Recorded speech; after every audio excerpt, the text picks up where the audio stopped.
शनि अमावस्या पर शनिदेव के जन्म की कथा सुनने से व्यक्ति के सारे मनोरथ पूरे होते हैं। शनिदेव का नाम सुनते ही डर लगता है। शनि के प्रकोप से खौफ सा छा जाता है, क्योंकि शनिदेव को क्रूर ग्रह माना गया है। लेकिन ऐसा नहीं है, क्योंकि ज्योतिष कहता है कि शनिदेव न्यायाधीश हैं, दंडाधिकारी हैं। वह अच्छे कर्मों का अच्छे फल देते हैं और बुरे कर्मों का बुरा फल। अगर कोई शनिदेव के कोप का शिकार है तो रूठे हुए शनिदेव को मनाया भी जा सकता है। तो शनि जयंती या शनि अमावस्या के दिन आप कुछ कार्य करके शनिदेव को मना सकते हैं। लेकिन शनिदेव की जन्म की कहानी, क्यों रहते हैं शनिदेव नाराज, पहले हम जानते हैं विस्तार से। शनिदेव के जन्म के बारे में स्कंद पुराण के काशी खंड में एक कथा मिलती है। राजा दक्ष की कन्या संज्ञा का विवाह सूर्य देवता के साथ हुआ। सूर्य देवता का तेज बहुत अधिक था, जिसे लेकर संज्ञा परेशान रहती थी और वह सोचा करती थी कि किसी तरह तप आदि से सूर्यदेव की अग्नि को कम करना होगा। जैसे तैसे दिन बीतते गए। संज्ञा के गर्भ से वैवस्वत, मनु, यमराज, यमुना 3 संतानों ने जन्म लिया। संज्ञा अब भी सूर्यदेव के तेज से घबराती थी और फिर एक दिन उन्होंने निर्णय किया कि वे तपस्या कर सूर्यदेव के तेज को कम करेंगी। लेकिन बच्चों के पालन सूर्यदेव को इनकी भनक ना लगे, इसलिए उन्होंने एक युक्ति निकाली और उन्होंने अपने तप से अपनी हमशक्ल को पैदा किया, जिसका नाम संवरना रखा। संज्ञा ने बच्चों और सूर्यदेव की जिम्मेदारी अपनी छाया संवरना को दी और कहा कि अब से मेरी जगह तुम सूर्यदेव की सेवा और बच्चों का पालन करते हुए नारी धर्म का पालन करोगी, लेकिन यह राज सिर्फ मेरे और तुम्हारे बीच ही रहना चाहिए। अब संज्ञा वहां से चलकर पिता के घर पहुंची और अपनी परेशानी बताई, तो पिता ने डांट फटकार लगाते हुए वापस भेज दिया। लेकिन संज्ञा वापस न जाकर वन में चली गई और घोड़ी का रूप धारण कर तपस्या में लीन हो गई। उधर सूर्यदेव को जरा भी आभास नहीं हुआ कि उसके साथ रहने वाली संज्ञा नहीं सुवर्णा है, और सुवर्णा अपने धर्म का पालन करती रही और उसे छाया रूप होने के कारण उन्हें सूर्यदेव के तेज से भी कोई परेशानी नहीं हुई। सूर्यदेव और सुवर्णा के मिलन से भी मनु, शनिदेव और भद्रा 3 संतानों ने जन्म लिया। एक कथा के अनुसार शनिदेव का जन्म महर्षि कश्यप के अभिभाव वक्त में कश्यप यज्ञ से हुआ था। छाया शिव की भक्तिन थी और जब शनिदेव छाया के गर्भ में थे तो छाया ने भगवान शिव की कठोर तपस्या की और खाने पीने की सुध तक उनको नहीं रहती थी जब वो तपस्या में लीन रहती थी। भूख प्यास धूप गर्मी सहने के कारण उनका प्रभाव छाया के गर्भ में पल रहे संतान यानी शनिदेव पर भी पड़ गया और उनका रंग काला हो गया। जब शनिदेव का जन्म हुआ तो रंग को देखकर सूर्यदेव ने छाया पर संदेह किया और उन्हें अपमानित करते हुए कह दिया कि यह मेरा पुत्र ही नहीं है और हो ही नहीं सकता। तो माँ के तप की शक्ति शनिदेव में भी आ गई थी और उन्होंने क्रोधित होकर अपने पिता सूर्यदेव को देखा तो सूर्यदेव बिल्कुल काले हो गए। उनके घोड़ों की चाल रुक गई। परेशान होकर सूर्यदेव ने भगवान शिव की शरण ली। इसके बाद भगवान शिव ने सूर्यदेव को उनकी गलती का एहसास करवाया। सूर्यदेव अपने किए का पश्चाताप करने लगे और अपनी गलती के लिए क्षमा याचना की। इस पर उन्होंने फिर से अपना असली रूप धारण किया। लेकिन पिता पुत्र का संबंध एक बार खराब हुआ तो फिर सुधरा ही नहीं, इसलिए शनिदेव को अपने पिता सूर्य का विद्रोही माना जाता है। आखिर शनिदेव की दृष्टि टेढ़ी क्यों है? देखिए, शनिदेव के गुस्से की वजह से एक कथा आती है कि माता के अपमान के कारण शनिदेव क्रोधित हुए। लेकिन ब्रह्म पुराण की अगर हम माने तो ब्रह्म पुराण के अनुसार शनिदेव भगवान श्री कृष्ण के परम भक्त थे और जब शनिदेव जवान हुए तो चित्ररथ की कन्या से उनका विवाह हुआ। शनिदेव की पत्नी सती साध्वी परम तेजस्विनी थी, लेकिन शनिदेव भगवान श्री कृष्ण की भक्ति में इतना लीन रहते कि अपनी पत्नी को उन्होंने जैसे भुला ही दिया। एक रात ऋतु स्नान कर संतान प्राप्ति की इच्छा लिए वह शनिदेव के पास आई, लेकिन शनिदेव हमेशा की तरह भक्ति में लीन थे। प्रतीक्षा कर करके वो थक गई और उनका ऋतुकाल निष्फल हो गया। आवेश में आकर उन्होंने शनिदेव को श्राप दिया कि जिस पर भी उनकी नजर पड़ेगी वह नष्ट हो जाएगी। ध्यान टूटने पर शनिदेव ने पत्नी को मनाने की कोशिश की। उन्हें भी अपनी गलती का एहसास हुआ, लेकिन तीर कमान से छूट चुका था, वो श्राप दे चुकी थी।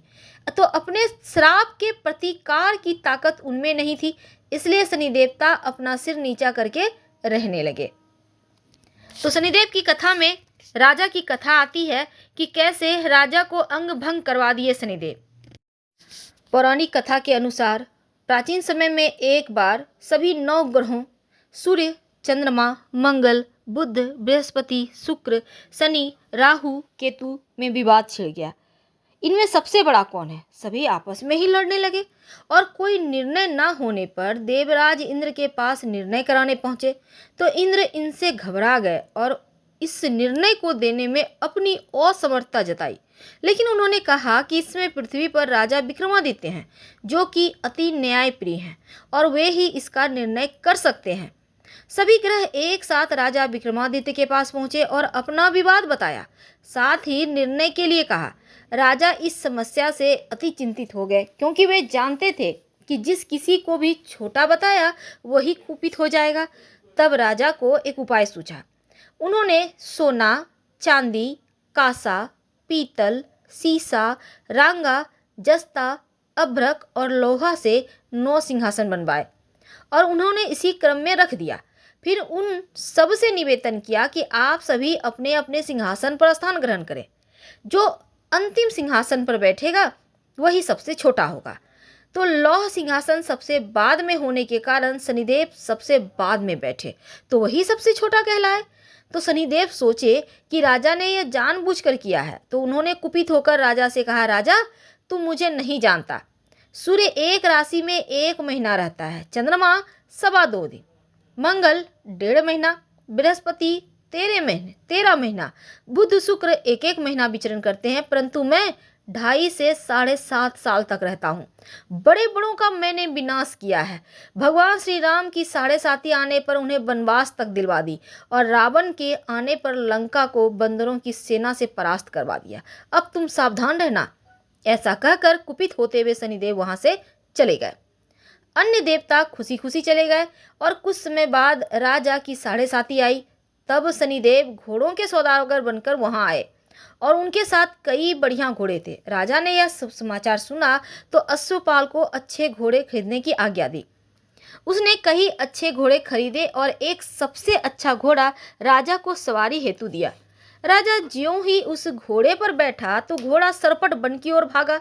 वन में पहुंचकर वह अंतर्ध्यान हो गया। अब राजा भूख प्यास से भटकता रहा। एक ग्वाले ने उसे पानी पिलाया। राजा ने प्रसन्न होकर उस ग्वाले को अपनी अंगूठी दी और वह अंगूठी देकर राजा नगर को चल दिया और वहां अपना नाम उज्जैन निवासी बीका बताया। वहां एक सेठ की दुकान पर राजा ने जल इत्यादि पिया और कुछ विश्राम भी किया। भाग्यवश उस दिन सेठ की बहुत ज़्यादा बिक्री हुई दुकान में, तो सेठ उसे खाना इत्यादि कराने के से खुश होकर अपने घर ले गया और वहां एक खूंटी पर उसके घर में, सेठ के घर में हार टंगा था। लेकिन राजा देखता है कि देखते देखते हार खूंटी निगल रहा है। थोड़ी ही देर में पूरा हार गायब हो गया। जब सेठ आया तो उसने देखा कि हार ही नहीं है, तो उसने समझा कि जो बीका है, राजा जो विक्रमादित्य बीका बन के वहाँ रह रहे थे, उन्होंने चुरा लिया है उस हार को। तो उसने बीका को कोतवाल के पास पकड़वा दिया और फिर राजा ने भी उसे चोर समझकर हाथ पैर कटवा दिए। अब वह चरंगिया बन गया और नगर के बाहर फिकवा दिया गया। वहां से एक तेली निकल रहा था और उसे उस राजा के अंग भंग होने पर उस पर दया आ गई और उसने वीका को अपनी गाड़ी में बिठा लिया और वह अपनी जीभ से बैलों को हाँकने लगा। उस समय तक राजा की शनि दशा समाप्त हो गई। वर्षा काल आने पर वह मल्हार गाने लगे। तब वह जिस नगर में था वहां की राजकुमारी मन भावनी को वह इतना भाया कि उसने मन ही मन प्रण कर लिया कि वह उस राग गाने वाले से ही विवाह करेगी और उसने दासी को ढूंढने भेजा। तो दासी ने बताया कि वह एक चौरंगिया है, परंतु राजकुमारी ना मानी। अगले ही दिन से उठते ही वह अनशन पर बैठ गई और विवाह करेगी तो उसी से। राजा बहुत समझाया पर वह नहीं मानी। तब राजा ने उस तेली को बुला भेजा और विवाह की तैयारी करने को कहा। फिर उसका विवाह राजकुमारी से हो गया। तब एक दिन सोते हुए स्वप्न में शनिदेव ने राजा से कहा कि राजन, देखा तुमने मुझे छोटा बताकर कितना दुख झेला। तब राजा ने उनसे क्षमा मांगी और प्रार्थना की कि हे शनिदेव, जैसा दुख मुझे आपने दिया है किसी और को ना देना। शनिदेव मान गए और कहा कि जो मेरी कथा और व्रत कहेगा उसे मेरी दशा में कोई दुख नहीं होगा। जो नित्य मेरा ध्यान करेगा, चींटियों को आटा डालेगा, उसके सारे मनोरथ पूर्ण होंगे। साथ ही राजा को हाथ पैर भी वापस दिए। सुबह आंख खुलने पर राजकुमारी ने देखा तो वह आश्चर्यचकित रह गई। बीका ने उसे बताया कि वह उज्जैन का राजा विक्रमादित्य है, तो सभी अत्यंत प्रसन्न हुए। और जब सेठ ने सुना तो वह क्षमा मांगने लगा। राजा ने कहा कि वह तो शनिदेव का कोप था, इसमें किसी का कोई दोष ही नहीं। तो सेठ ने फिर भी निवेदन किया कि मुझे शांति तभी मिलेगी जब आप मेरे घर चलकर भोजन करेंगे। सेठ ने अपने घर नाना प्रकार के व्यंजनों से राजा का सत्कार किया। साथ ही सबने देखा जो खूंटी हार निकल गई थी, अब वह उसे उगल रही थी। सेठ ने अनेक मोहरे देकर राजा को धन्यवाद किया और अपनी कन्या श्री कवरी से पानी ग्रहण कर विदा कर दिया। राजा ने सहर्ष स्वीकार किया और कुछ समय पश्चात अपनी दोनों रानियों मनभावनी और श्री कवरी सहित उज्जैन नगरी को चले। वहां पुरवासियों ने सीमा पर ही उनका स्वागत किया। सारे नगर में दीपक जलाए गए, खुशियां मनाई गई। राजा ने घोषणा करवा दी कि मैंने शनिदेव को सबसे छोटा बताया, जबकि असल में वही सर्वोपरि हैं। सबसे सारे राज्य में शनिदेव की पूजा और कथा नियमित होने लगी।